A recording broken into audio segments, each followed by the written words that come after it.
Улс төрд шинэ манлайлагч телевизийн зорилттой төслийн маань хамт олон Монгол улсынхаа 21 аймаг 408 зохиост олон зуун сумдаар орж ажиллалаа. Хэдхэн хоногийн өмнө бас эх орныхоо хоймор нутаг болсон Хүсгэл далай мандал дээрээсээ бид хөлөг онгоц хөлөглөн төслийнхаа тухай, төслийн албан ёсоор хэлсэн тухай үзэгч түмэндээ мэдээлэл хүргэж байсан бол за яг одоо бол өмнгийн цэнхэр говьосоо энэ элсэн далайн хөлөг онгоц болсон энэ сүрлэг сайхан амтны зоон дээрээс төслөө эхлүүлж байна. Миний хувьд их баяртай. Тэмэн дээрээс нараа ойрхон гэдэг чинь хэр үнэн байна? Үнэн байна. Үнэн байна. Тийм. Яргагүй сайхан хямртай амтанда тийм ээ. Тэгэхээр бид түрүү хэлсэн эх орныхон 408 зохиос 21 аймаг бүх сумдад энэ одоо төслөө хэрэгжүүлж байгаа. Дээрээс нь бас хэлийн чандад ажиллаж амьдарч байгаа, сурч боловсрч байгаа одоо олон сайхан залуучууд маань ч гэсэн манай төсөл идэвхтэй хамрагдаж оролцож байна. Тэд маань бас одоо шин санаачлалуудыг гаргаж байна. Хамгийн гол нь одоо байга суугаа орон газраа нутаг орноо хэрхэн хөгжүүлж болох тухай шүүмжлэх биш. Гол нь ажил хэрэг санаачлалуудыг гаргаж байгаа нь хамгийн чухал байна. Үргэлж өөрөө дотроо нэг шин санаа, эерэг бодол тээж явдаг. Тэгээд тэр бүхнийг бас бид олж илрүүлээ. Сум орон нутгийнхаа хөгжилд, за цаашлаад улс орныхоо хөгжилд өөрөө ер нь ямар оролцоотой байх ёстой гэдгийг залуу хүний одоо санаа бодлыг гаргах зорилгоор манай сурчлах хэсгүүд ажилласан. Тэгээ ер нь бол одоо бид нар ингээд говь, тал, хангай, хээр, байцад нурууд, шав хориглууд, далайж, дорндын тал гэдэг гээд олон сайхан газруудаар явж иргэдтэйгээ гайдангуй одоо залуучуудтайгаа уулзлаа. Тэдний маань хүсэл санаанд бол нийтлэг нэгэн онцлог байна. Энэ нь яаж одоо нутаг орноо хөгжүүлэх үү? Яаж Монгол улсаа улам хүчрэхэг дэлхийн түвшинд одоо өрсөлдөх чадвартай улс гүрэн болох вэ гэдэг энэ л одоо асуудлуудыг тавьж байгаа. Энэ сайхан байгалийн онгон дагшин үзэгдэл бидэнд мянган жил өвлүүлж өгсөн өвөг дээдсээ маань халуун ам одоо бүлээн цусаараа өвлүүлж өгсөн эртний түүхтэй энэ Монгол улсаа бид яаж хөгжүүлэх вэ гэдэг энэ одоо бодлого зорилгод залуучууд маань өөрсдийнх нь гэсэн үгийг хэлж яа харахгүй одоо үндсэн хуулиар одоо хүлээсэн эрхээ эдэлж байгаа. Хамгийн гол нь одоо Монгол улс яаж хүчтэй байх вэ? Яаж одоо өрсөлдөх чадвартай байх вэ гэдэг дээр залуучууд маань үзэл бодлоо илэрхийлж байгаа. Тэм учраас манай төслийн үрээ бас шин санаа залуусын оролцоо гэсэн байгаа. Яг энд бас нэг зүйл санаанд бууж ин л да. Нөгөө залуу хүний оролцоо гэдгийг чухам юу гэж ойлгох юм бэ гэж би олон залуучуудаас асууж явлаа. Тэгээ би өөрөө бол залуучуудын оролцоо гэдгийг юу гэж ойлгодог вэ гэхээр шүүмжлээд ах биш. Одоо яг олж харж байгаа зөв гарцаа яаж хэрэгжүүлэх юм? За тэрийгээ өөрөө илэрхийлээд хэрэгжүүлэлт нь өөрөө гар бие оролцох гэдэг одоо яг бодиттой оролцоо гэж ойлгох одоо тэгээд эх орныхоо 408 зохист хүрч ажиллаж олон мянган залуучуудтай уулзах явхад бол энэ яа харахгүй батлагдаж байна л да. Тий одоо ерөөсө шүүмжлэх биш шийдэлд хамтдаа хариултыг олё гэдэг нь бол бидний одоо нэвтрүүлгийн гол зорилго байна. Энэ Өмнө Говь аймгийн Номгон сумд ирэхэд бас нэг онцлог байна. Сая бас Монгол Улсын ерөнхийлөгч наадмаар монголчуудаа морио унцгаая гэж уриалга гаргасан байгаа. Тэгээ хүмүүсийн сүүлийн үед одоо хятад мотоцикл унаад чөтөр ногтныхоо оронд одоо дээсхнэр янз бүрийн юм хийгээд байгаа шүү дээ. Манай Номгон сумын маань ард иргэд бол үнэхээр одоо бас Монгол уламжлалаа авч үлдээж тийм ээ. Тэр одоо чөтөр, ногт, хазаар, эмээл, тоноглол нь бол яа харахгүй одоо монголчуудын мянган жил уламжилж ирсэн тэр одоо заншлаар хийж байна. Хөдөөгийн нэг ердийн одоо өрхгөр өг соёлоо ингэж хадгалж үлдэхийн төлөө бас ингэж ахуй амьдралдаа тусалж байгаа юм чинь Монгол орны маань өнцөг уламбартайгаа залуучууд ч гэсэн бас мөн одоо Монгол соёл сэтгэлгээг тээж байгаа хэлийн чандад байгаа залуучууд маань ч гэсэн бас Монголоо яаж хөгжүүлэх вэ гэдэг санааг бол олон идэвхтэй гаргах хаа гэж бодож байгаа. За тэгээд хоёулаа нэвтрүүлгээ эхлэе. Тэгээд нэвтрүүлгийнхаа эхэнд шин санаа залуусын оролцоо. Ерөнхий ивент тэтгэгч яг одоо яг эндээс Pepsi брэнд. Ивент тэтгэгч цэвэр агаарт эрүүл амьдарцгаая шин налайх хороолол. Ерөнхий ивент тэтгэгч хөгжилд хүргэх Монголын жигүүр Хүннүү Air. Ивент тэтгэгч дэлхийд танигдсан Монгол брэнд Говь. Хүн танд хайртай шүү гэж.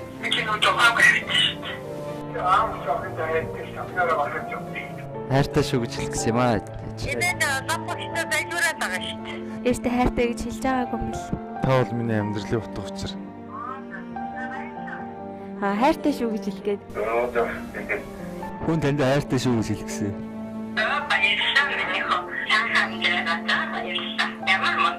Баярлалаа. Хайртай шүү. Хүн танд хайртай шүү гэж хэлгэсэн. Ээжтэй хайртай. Илүү олон жил бидэнтэйгээ хамт байгаарай. Ээж. Тандаа хайртай шүү. Ээжээ би танд хайртай шүү. Аав охиндоо маш их хайртай шүү.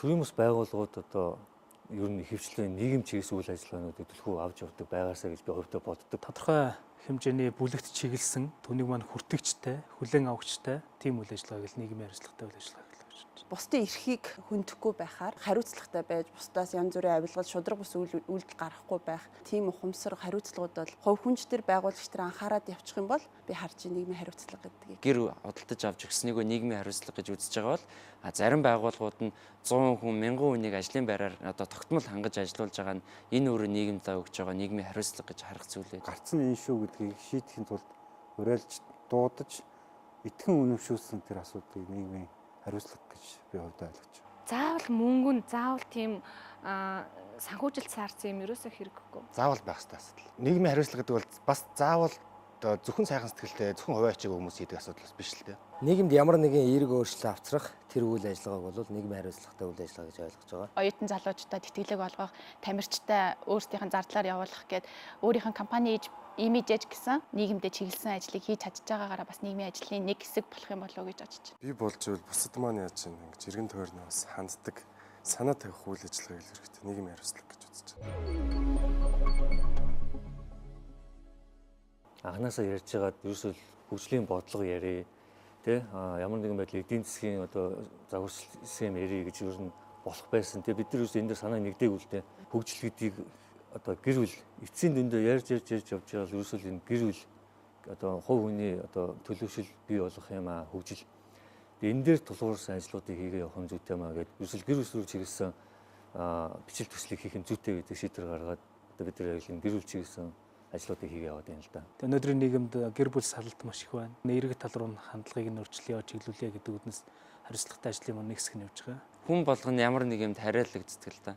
Гол хамгийн одоо бүх иргэдийн хариалагддаг юм гэр бүл дотор бүгд хариалагддаг. Одоо бид хоёр ч гэсэн аль нэг гэр бүл гэдэгт хариалагдж байгаа. Тэгэхээр энэ гэр бүлээс ямар нэгэн өөрчлөлтийг эхлүүлэх нь бол зөв юм байна гэж харсан байна. Мэдээллийн эрхчлөө хэтэрхийх нээлттэй болсноос гэр бүл салалт бол хэвийн үзэгдэл, гэр бүлтэй болох асуудал бас хэвийн үзэгдэл.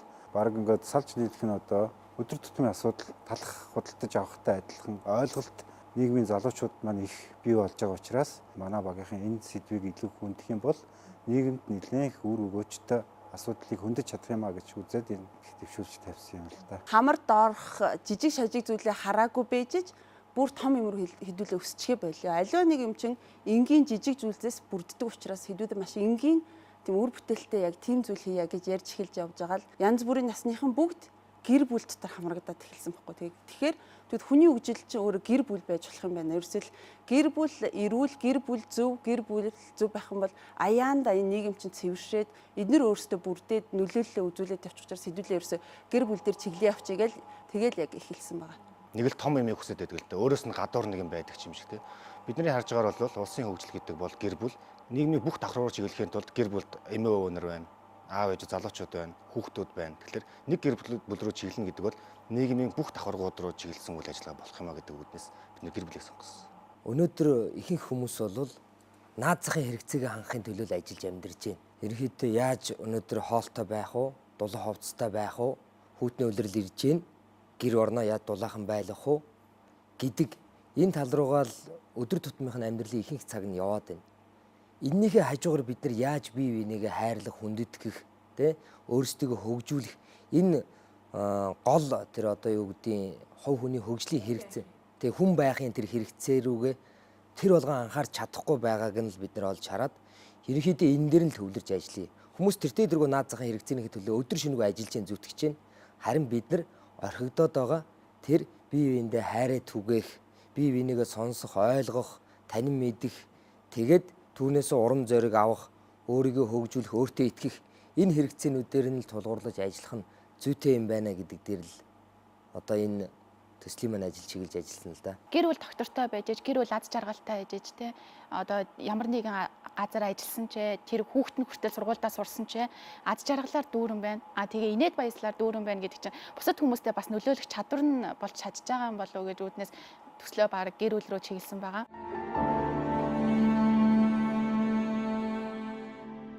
Гэр бүлийн асуудал яг л улсын асуудалтай адилхан хязгаарч дуусахгүй асуудлууд маш олон байдаг.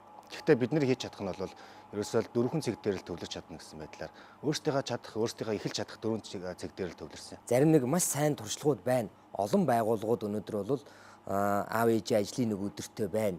За мөн олон байгууллагууд гэр бүл чиглэсэн хөнгөлөлт үйлчлэгүүдийг үзүүлдэг юм байна. Харин энийг нэгтгээд олон нийт сайн сурталчлаа таниулъя.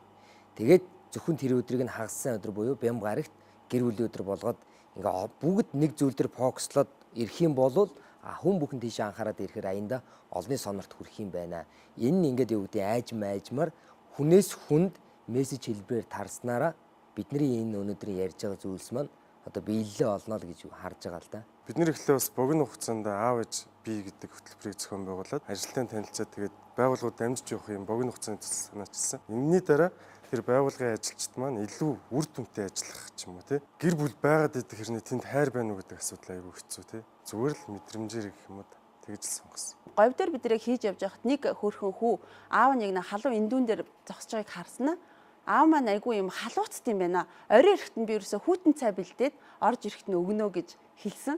Тэгээ энэ бол айгүй том сэтгэл хөдлөл байсан л да. Нэрээ аавгаа юу хийдгийг мэдгүй байсан. Тэгээ энэ маань өөрөө маш том бас бидний нэг ажлын үр дүн байсан болов уу гэж харсан. Бид нар хүртэл ингээд ороод ингээд нэг хүүхэд хөтлөөд ингээд явж байхад тэр хүүхдүүд ямар халуун юм бэ гэдээ ингээд өөрийгөө сэвж байгаа байхгүй. Миний хүүгийн аав нь хаана ажилтгийг гэхэд эндүүчин гэдэг.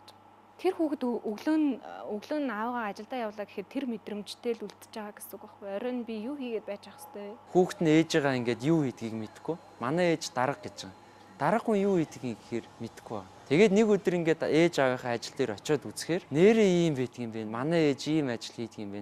Ээж нь охиноо үнсээл, эргэн тойрны хүмүүс нь хараад алга тушаал айгүй гоё урамсгал болж байгаа юм л да. Тэгээ магадгүй тэр хүүхэд бол гэртээ очиод ээж аваараа маш их бахархаж байгаа. Тэгээ энэ өдрийг бид нэр одоо байгууллага болгонд уламжлал болгоод явуулъя. Бас хүүхдүүд маань ээж аав хэрхэн хөдөлмөрж мөнгө олдгийг харах юм бол эргээд мөнгөний үнц нь ч юм уу те бас энэ тал дээр ч жижиг ойлголттой болох боломжтой болов уу гэж үзээд байгаа. Ер нь бол бид нар бол яг ийм нэг говьд ийм нэг юу яадаг гэдэг ойр зураг юм танилцуулсан байдаг л да. Бид нэр ном сэтгүүл мэтгүүл авчиад аавнаад яг ийм машин дээр ингэж юм хийдэг гэдэг. Гэтэ ер нь баг зэргийн мэдээлэл байгаа хэл. Аавын ажилтай танилцуулсан ах их нартай баярлалаа. Хүүхдүүд ер нь эцэгийнхээ ажлыг юу хийж ийн гэдгийг ер нь мэдчих дүүтэй гэж боддог. Би ер нь урд нь бол хүүхдээ бас нэг компаниараа ер нь гүйдэр яг ер нь үзүүлэх гэж боддог байсан байхгүй юу. Тэгээд ямар ч боломж болдгоо байсан. Одоо энэ удаад бол надад айгүй тийм боломж гарч байгаа. Би айгүй баяртай байгаа байхгүй юу. Тэгээ хүүхд маань намайг ээж нь өнөөдөр би 24 цагаар ажилладаг. Тэгээд ээж маань юу хийгээд яаж байж идэг гэдгийг манай бод сайн мэддэггүй. Би тэгээ өөрөөс тайлбарлахаараа яг тайлбарч чадахгүй шүү дээ. Яг бүрэн бүтэн тайлбарч чаддгүй болохоор бас юу яадаг. Хүүхдээ одоо өнөөдөр ингээ хүүхдээ ингээ өдөрөөр өмсөлж байгаад маш их баяртай байна. Гараар нэгтэг гэж бодсон чинь бүгд өөр автоматар хийд юм байна. Гараараа шалгаад өөрөө яг хурцууганаа шатдаг би ээжээрээ бахархдаг. Манайхан бол 2 үеэрээ энд ажиллаж байгаа. Манай эмээ ах ээж 2 ингээ 2 үеэрээ эмээгийнхаа ажлын байранд ирсэн амар гоё санагдаж байна. Яг юу хийдэг талаар нь танилцаад гоё байна. Би эмээгээ ээжтэй хамтаа адилхан юм цамц гэдэг гэж бодсон. Би эмээ ээж хоёрыг хүнд ажил хийдэг гэж бодоогүй. Би одоо энэ үлрэлд 32 жил ажиллаж байгаа. Тэгээд өдөртөө бол 3 дамжлага дээр ажилладаг. Миний эхний дамжлага тэр.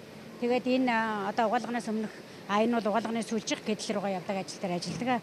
Тэгээ өнөөдөр хүүхдүүд маань ингээ ач зээнэр маань ажилтай минь танилцж байгаад их баяртай байна. Их сайхан санагдаж байна. Бидний төвшилж байгаа санаа бол нийслэлийн хүүхдийн гэр бүлийн хөгжлийн газартай хамтраа зохион байгуулсан хайрын гар хүчирхийллийн эсрэг аян гэдэг одоо нэг хүүхдэд хайрлая гэдэг тэр байдлаар болчихж байгаа.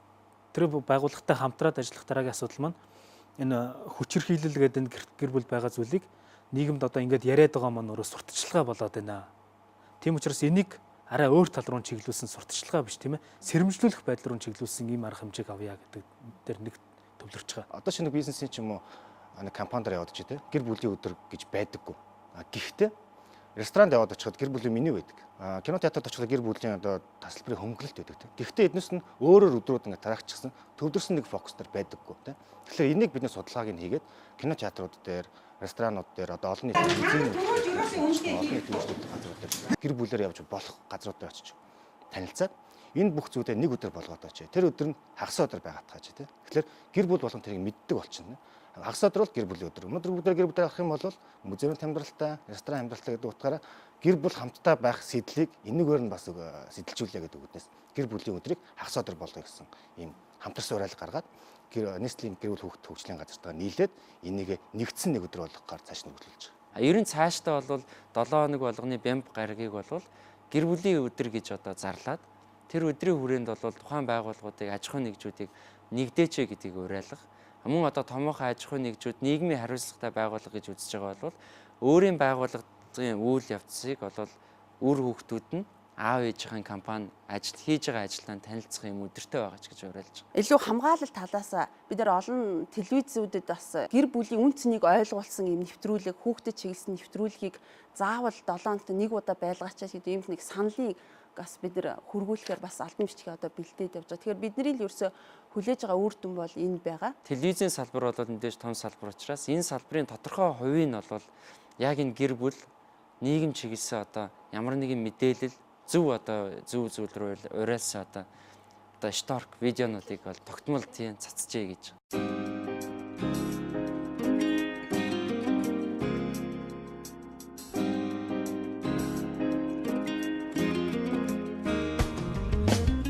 Хүүхэдтэйгээ тоглох цаг гаргая. Хүүхэд бүрийнхээ хүсэл мөрөөдлийг сонсцгоё.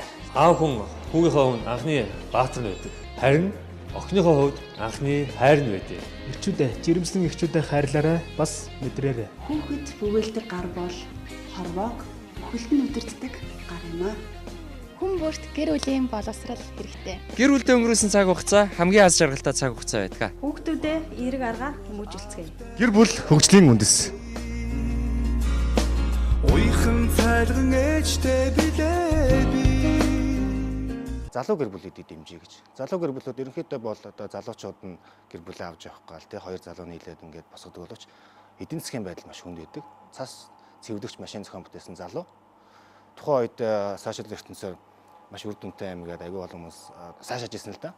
Гэхдээ яг бод байдалтай яваад очингот нөгөө залуу маань надад борлуулалт талгаа гэсэн утсан. Тэр гэр бүл ингээд бид нар 6 хусагч ингээд цас усагч машин ингээд худалдаж авснараа тодорхой хэмжээний санхүүгийн их усрыг бий болгож чадчихна. Энд нэг гэр бүлийн өрхийн хөгжил гэж яриад байгаа юм байна. Санхүүгийн хувь. Залуу гэр бүлүүдийн хийсэн энэ шинэ бүтээлүүд яагаад дэмжигдэхгүй байна гэдэг үүднээс нь бид нар өөрсдийнхөө ивент тэтгэлгээр хандив босгосон мөнгөөр худалдаж аваад хэрэгцээтэй газрууд нь жишээ нь дүүргүүдийн төвчлөлт үйлчлэгийн газар, Улаанбаатарын захирагчийн гэр хороолдох ажлын албатуудад нэг жишээ болгож өгсөн байна. Эндээс уялдаа холбоо гарч ирээд бид нар одоо дахиад төрийн үйл ажиллагаатай холбож эхэлсэн. Төр засаг маань залуу гэр бүлүүдэд дэмжиж гэж ярьдаг тийм. Тэгэхээр эдийн засгаар дэмжихийн тулд тэдний гайхсан шинэ санаа санаачлагыг худалдаж аваад үнэхээр үр бүтээлтэй байх юм бол худалдаа авалтаа дахиад илүү нэмэгдүүлээд тэр залуу гэр бүл чинь нэг гэр бүлийн бизнес дэмжигдэх боломжтой юм гэдэг утгаар нь энэ төслийг бас хэрэгжүүлсэн. Монголын нийт хүүхдүүдийн 0.14% нь гэсэн баха ойролцоогоор лекс дугууланд хамрагдаж чадчихна гэсэн юм тоо байсан. Маш бага 0.14 гэж. 2010 онд үндэсний статистикийн хорооноос МОС-ийн эдийн засгийн тэнхимд захиалж агаад хийсэн нэг судалгаа оллоо л да. Энд нэлээд эмзэглэхээр бас нэг үндэслэл зүйл маань юу байсан бэ гэхээр 2006 оноос эхлээд ерөөсөө гэр бүл болох явц нэлээд хурцтай явж аваад 10 он хүртэл нэлээд хүчтэй явагдсан байгаа да.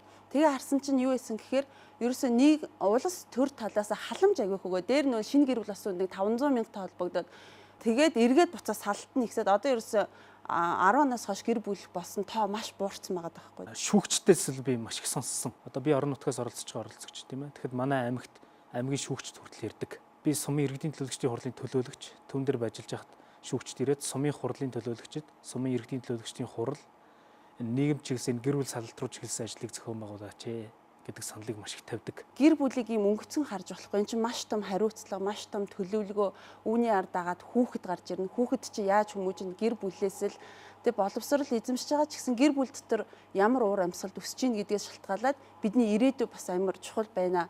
Тэгэд одоо залуу хүүхдүүдийг ч гэсэн харахад гэр бүлийн төлөвлөлт гэдэг зүйл гэр бүлийн үн цэнийг ойлгуулгүйгээр магадгүй те ингэж явж байгаа л жирэмсэн болоод за тэгээд ээж аабаа гамж харж үзэх байх ч гэдэм. Ингээл нэг иймэрхүү хариуцлагагүй үйл явдал ерөөсө Монгол маань нэлээд их байгааг олж хараад ерөөсө гэр бүлийн үн цэнийг ойлгуулъя, боловсролыг олгоё, гэр бүл төлөвлөлтийг бүгдээрээ бас одоо нийгэмд залуучуудаа ойлгож одоо л эхлэхгүй бол энэ хожимдохоос өмнө хэдүүлээ эхэлье л гээд бас энэ ажил манаас эхэлсэн. Манай судалгаа бол харьцангуй бага байгаа. Зүгээр яг энэ гэр бүлийн чиглэлийн судалгаанууд багтай. Зүгээр гэр бүл салалтын судалгааг үзэх юм бол яг өнгөрсөн 2 жилээ үзэх юм бол өнөөдөр бол нэг 2.5% тавина гэж. Тэгэхээр тоо бол яг 2.5% гэж байгаа. Энэ маань магадгүй жил болго харилцан адилгүй янз бүр байж байгаа.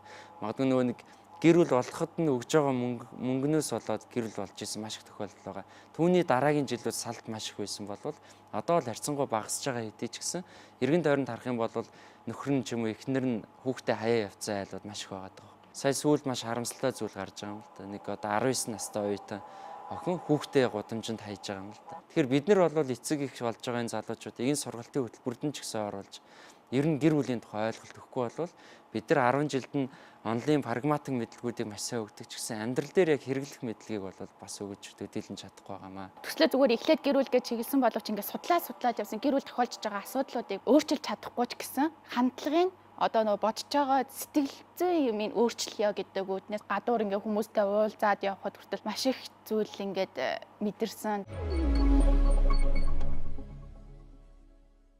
Ерөнхий ивент тэтгэгч яг одоо яг эндээс Pepsi брэнд. Ивент тэтгэгч цэвэр агаарт эрүүл амьдарцгаая шин налайх хороолол.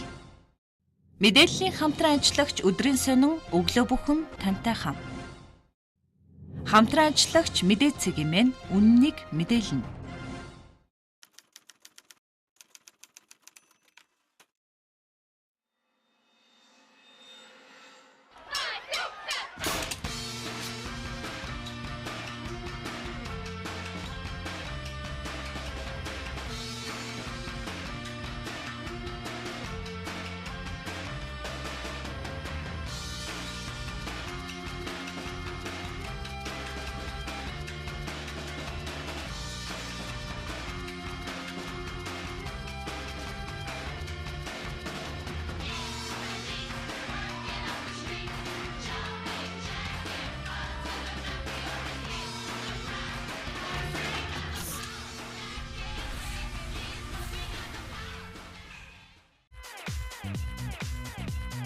Монгол өшөх байгалийн мөнгө.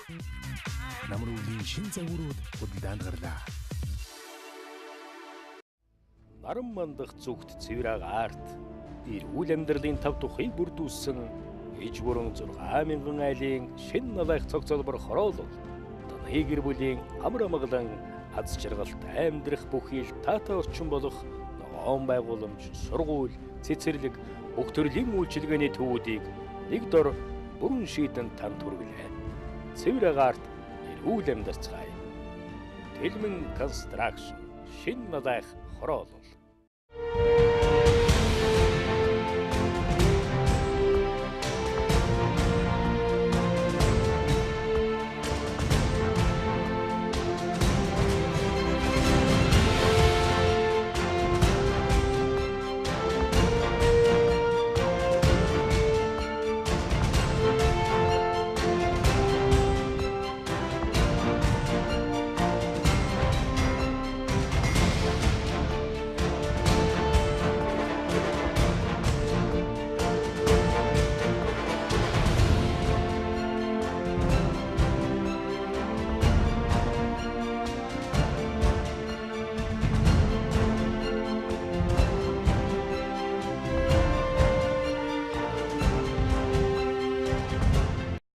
Ерөнхий ивент тэтгэгч хөгжилд хүргэх Монголын жигүүр Хүннүү Air. Ивент тэтгэгч дэлхийд танигдсан Монгол брэнд Говь. Мэдээллийн хамтран ажиллагч өглөөний сонин үндснийхэр хашгийг хамгаална. Хамтран ажиллагч мэдээллийг сурвалж News цэгийн.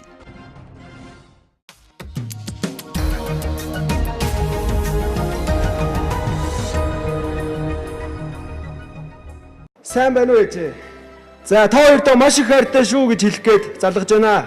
Хүн зэргийн албанд албаа сайн гүйцэтгэхэд Байж байна.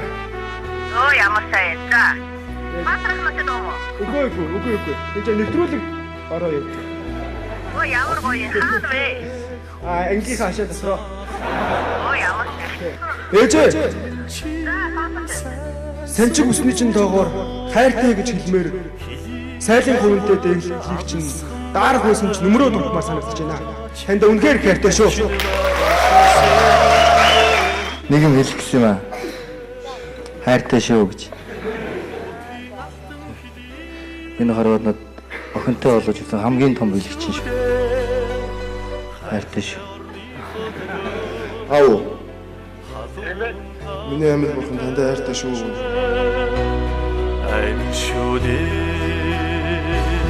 Байна сайн уу ээж хүн энэ амин хамглан байна. Сайн. Аав хоёртой би зинзээ хайртай шүү ээж. Намайг очтол сайн сууж байгаарай.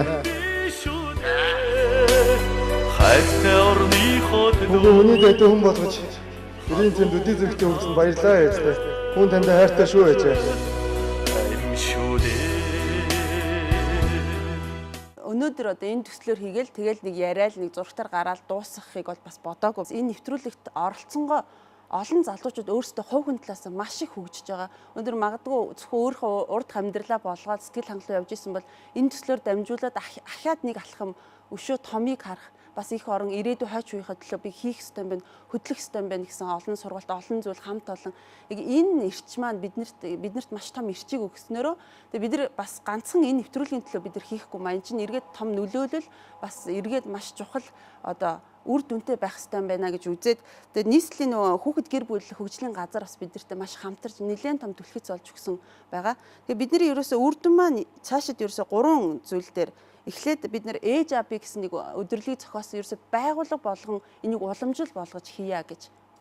Тэгэхээр одоо нэг дуусгаж энэгээрээ дамжуулаад хүүхдүүд ээж аавынхаа ажлыг хараад би л багийнханд бол хэлжилээс л та ер нь гэр бүл салалт маш их байна. Тэгээд энэ тал руу чиглэсэн энэ арга хэмжээг зохион байгуулъя.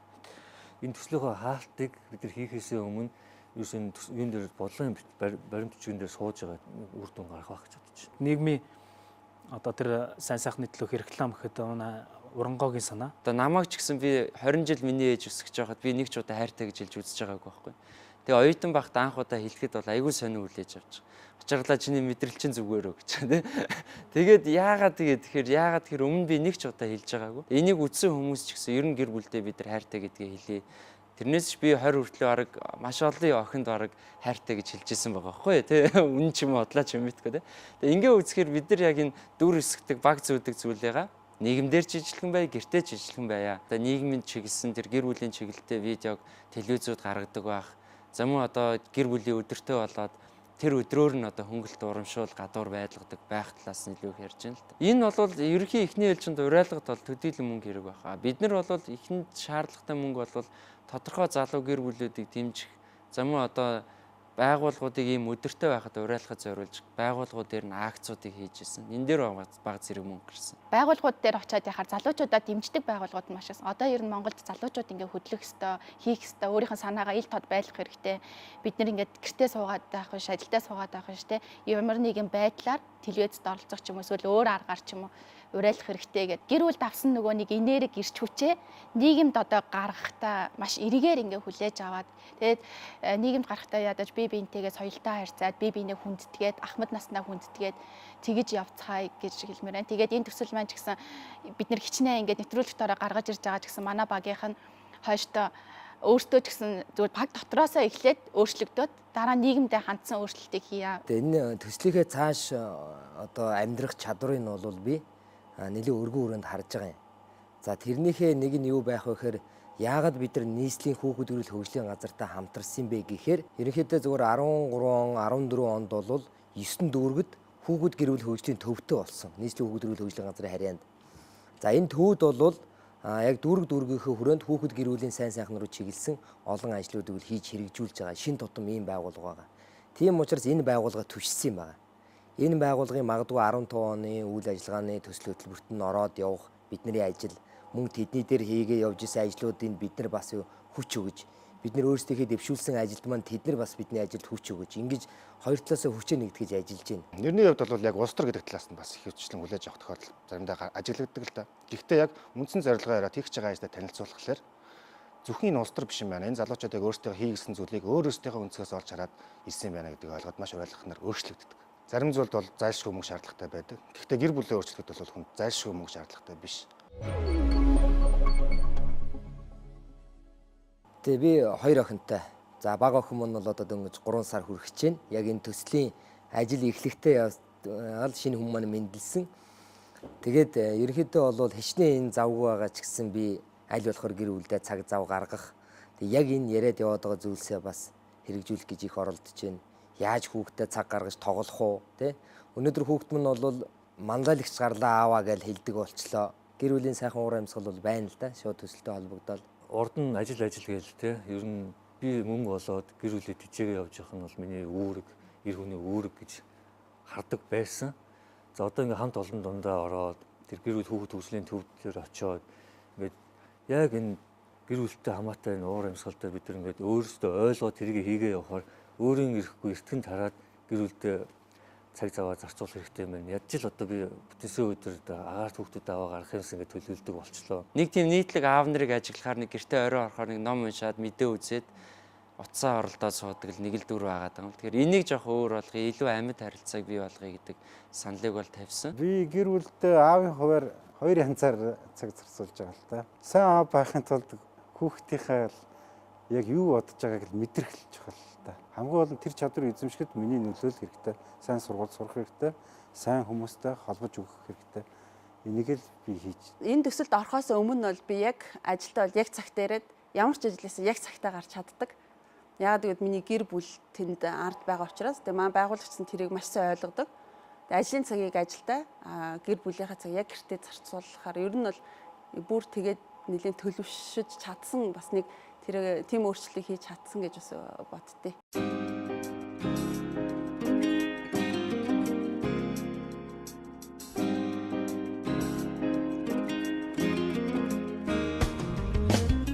Хүүхдтэйгээ тоглох цаг гаргая. Хүүхэд бүрийнхээ хүсэл мөрөөдлийг сонсцгоё. Аав хүн хүүгийнхээ хувьд анхны баатар нь байдаг. Харин охиныхоо хувьд анхны хайр нь байдаг. Эхчүүдээ, жирэмсэн эхчүүдээ хайрлаарай, бас мэдрээрэй. Хүүхэд бүгэлдэг гар бол хорвоог хөлтөн өдөрддөг гар юм аа. Хүн бүрт гэр бүлийн боловсрал хэрэгтэй. Гэр бүлдээ өнгөрөөсөн цаг хугацаа хамгийн аз жаргалтай цаг хугацаа байдаг. Хүүхдүүдээ эерэг аргаар хүмүүжүүлцгээе. Гэр бүл хөгжлийн үндэс. Уйхан цайлган ээжтэй билээ би. Өнгөрсөн ажлуудаас харахад нэг манлайлж авч явсан ажил байна. Ерөнхийдөө гүйцэтгэгч тал дээр явсан ажил байна. Яг харьцангуй ажил ажилласаа шалтгаалсан байна. Ер нь бол манлайлагч, гүйцэтгэгч тэгээд зохион байгуулагч. Би өөрөө нэг өдөрт халбан тушаал ашигладаг учраас аль болох одоо манай баг ер нь бол надаас дандаа дүү хүүхдүүд байдаг. Би өөрөө хамгийн бараг ахмад нь болчиход байгаа. Тэгэхээр аль болох зохион байгуулахыг хичээж ажилладаг. Гүйцэтгэгч талдаа л гэж бодож байна л да. Би багийн үйл ажиллагааг явуулахын тулд тодорхой хэмжээнд бас буулт хийдэг. Бид нар бие биенийхээ зүтгэхэд бие манлайлагч зүтгэх юм бол ажил бол ерөөхдөө явахгүй тийм шин чанартай байсан. Тийм учраас би гаргасан санаагаа явахгүй маргалдаадах юм бол татчих авч яасан тохиолдол байгаа. Тийм учраас одоо гүйцэтгэгч зохион байгуулагч төрлөөр бол манлайлагч гэдэг явах юм бол бас арай орлох тийм ээ. Өнөөдрийн байдлаар аюултай дэмжигчийн байр суурьтай. Санаануудыг гаргадаг маш их. Одоо ингүүл яах вэ? Тэгвэл хүн болгоны нөөц олцоог хараад хүн болгонд байгаа нөөц олцоог нь ашиглаад хийх арга замыг гаргаж өгөх талд илүү их анхаарч явдаг. Хүмүүстэй холбох ажлыг хийдэг. Аль алийг би бол гүйцэтгэх ёстой гэж боддог. Хэрвээ тэр дунд манлайлал дутаад байвал манлайлчигээ гараад ирэх ер нь гараад ирнэ. Хин нэг манлайлалд явж явах бол бас зэрэгцээд бол манлайлах биш гүйцэтгэгч байгаад ер мэдрэмжээр л явчихд юм да. Аль нь л ах. Бид санааг нэг нь гаргаж ирээгүй. Түүнийг бусдад дэмжээгүй, даган дөр байгаагүй. Нэг санаа гараад ирэхэд бид ар араас нь чимэглээд энэ хайх хэрэгтэй юм байна. Бид бүгд манлайлагч байж чадж байгаа багтаа. Яг оролцооны хувь дээр гэх юм бол би гүйцэтгэгч. Би маш сайн дэмжин гүйцэтгэгч. Бусдынхаа саналыг хүлээн зөвшөөрж хүндэтгэж дэмжиж ажиллаж чадж байгаа. Манай багийнхан бол ерөнхийдөө намайг төлөвлөлт тэгээ зохион байгуулалтанд ирэх болгодог. За би ер нь аль альны өөрийгөө бол агуулсан гэж үзэж байна. Тэ зөвхөн манлайлагч гээд юу гэдэг зүгээр гүйцэтгэх юмд оролцохгүй заагаад байна гэсэн үг биш. Би хамгийн түрүүнд шууд манлайлахыг зорихгүй. Би эхлээд гүйцэтгэх зохион байгуулалтаараа өөрийгөө манлайлагч гэдгээ харуулахыг зорж ажилладаг. Би бол өөрийгөө манлайлагч гэж боддог. Гэхдээ баг дунд ингээ ороо явчихаар заримдаа даах хэрэг гарна, заримдаа чимээгүй өнгөрөх хэрэг гарна, заримдаа санаачлан зарим зүйл дээр оролцохгүй өнгөрт. Яг гоо ард талт нь гэсэн үг л дээ. Уриалж биш. Нэгэн гэр бүлийн хөгжил нийгмийн хөдөлгөгч хүч болно. Яг одооноос амьдтай бие биенээ хайрлая. Хүн болгон гэр бүлдээ өөр ингэсэн баатар байдаг. Тэгэхээр ямар баатар байхыг та өөрөө сонгоно. Нэг гэр бүлийн хөгжил нийгмийн хөгжилд хүч болно. Ажлаа ажлын цагтаа амжуулъя. Чөлөө цагаа гэр бүлдээ зориулъя. Хамтдаа бие биенээ хайрлцгаая. Хүүхэд бүр гэр бүлийн хайрын дунд өсөх ёстой. Харилцан бие биедээ хүндэтгэлтэй хандах нь гэр бүлийн бат бөх үндэс зөөр юм аа. Баг гэж голхогоор өөрийнхөө хийж чадах зүйлийг өнөөдөөс эхэлж хийцгээе. Хайраас гэр бүл эхлэн хайрыг хамтдаа түгээцэн.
Шугаш харамсаагүй ачиг нь хариулахын тулд дэвтэр дэмэн харамжаагүй